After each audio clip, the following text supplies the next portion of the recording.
अब्दुल सत्तार ईधी 1928 में भारत के शहर गुजरात के एक मुतवस्सित घराने में पैदा हुए। उनके वालिद कपड़े का काम करते थे और घर का गुजारा मुश्किल से होता था। छोटी उम्र से ही ईधी ने अपनी माँ को गरीबों के लिए खाना बनाते, बीमारों की खिदमत करते देखा। उनकी माँ उन्हें रोजाना 1 रुपए में से 50 पैसे खुद रखने को कहती और 50 पैसे सिदक़े में देने को। ईधी कहते थे, मेरी पहली उस्ताद मेरी वालदा थीं। जब 1947 में पाकिस्तान बना तो उनका खानदान हिजरत करके कराची आ गया। यहाँ जिंदगी बहुत सख्त थी, घर नहीं, सहूलत नहीं, सब कुछ नया। मगर उन्होंने एक बात संभाल कर रख ली थी, लोगों के काम आना। नौअमरी में पहला सदमा, माँ की बीमारी और इलाज की नाकामी। ईढ़ी नौजवान थे कि उनकी माँ का दिमागी मर्ज शद्दत इख्तियार कर गया। उस वक्त कराची में अच्छी तिब्बी सहूलतें मौजूद नहीं थीं। ईधी ने अपनी माँ को सड़कों और अस्पतालों के दरमियान तड़पते देखा। एक दिन वो बेबसी से रो पड़े और कहा, अगर मेरे पास इख्तियार हो तो मैं हर माँ के लिए इलाज का इंतजाम करूं। कोई बेटा अपनी माँ को यूं बेसहारा ना देखे। यही वो लम्हा था जब उनके दिल में इंसानियत की खिदमत की आग हमेशा के लिए जल उठी। सिर्फ 20 रुपए से फलाही सफर का आगाज ईधी के पास कुछ नहीं था, ना कोई जमीन, न जायदाद, न बड़ी तालीम। वो रीढ़ी पर दवाई बेचते थे। इन्हें एहसास हुआ कि शहर में गरीब, जख्मी और लावारिस लोग सड़कों पर पड़े तड़पते हैं। उन्होंने फैसला किया, मैं उनका सहारा बनूंगा। उन्होंने छोटी सी दुकान किराए पर ली, उसके बाहर एक पुराना बेंच रखा और उसे ईधी डिस्पेंसरी का नाम दिया। यही दुनिया की सबसे बड़ी प्राइवेट वेलफेयर फाउंडेशन की बुनियाद थी, सिर्फ एक बेंच से।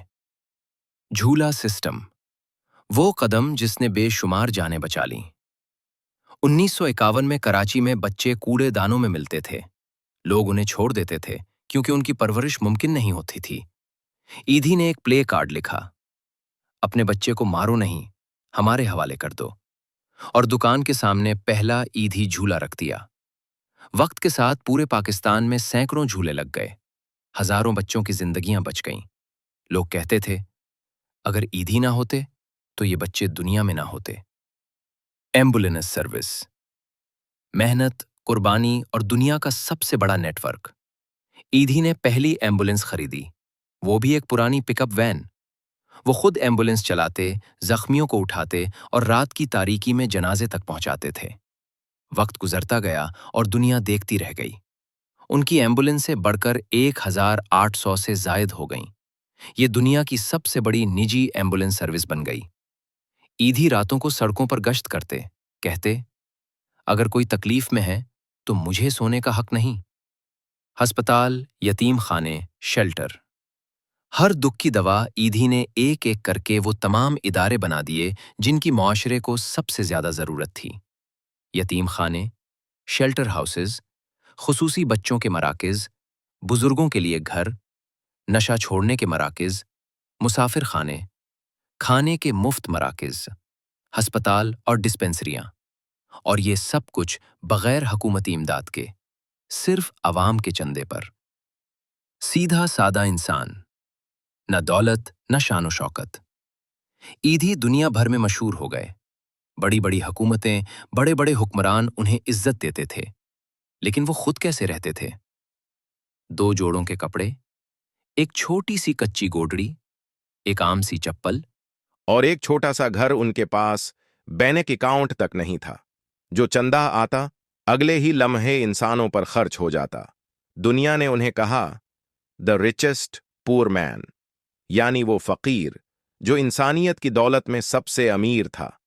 इंसानियत की खिदमत के बदले कभी शोहरत न ली। जब उन्हें एक बड़े आलमी इनाम के लिए बुलाया गया तो उन्होंने कहा, ये पैसे भी गरीबों के हैं, मुझे इनाम नहीं चाहिए, बस इंसानियत चाहिए। वो कहते थे, लोग मुझे पैर समझते हैं, मैं तो बस एक खाकरूब हूं, लोगों की तकलीफ साफ करने वाला। आखिरी दिन कौम का बाप रुखसत हुआ। 8 जुलाई 2016 को ईधी साहब इस दुनिया से रुखसत हो गए। पूरा पाकिस्तान सोग में डूब गया। उनके जनाजे में लाखों लोग शामिल हुए। रियासती एजाज भी दिया गया। कहा गया, यह जनाजा एक शख्स का नहीं, एक पूरी इंसानियत का है। सबक एक शख्स काफी होता है दुनिया बदलने के लिए। ईधी की पूरी जिंदगी का खुलासा सिर्फ एक जमला है, اگر دل میں خلوص ہو تو ایک عام انسان بھی پوری دنیا کے لیے رحمت بن جاتا ہے۔ انہوں نے نہ سیاست کی، نہ حکومت لی، نہ دولت جمع کی، بس انسانیت کو اپنا دین بنا لیا۔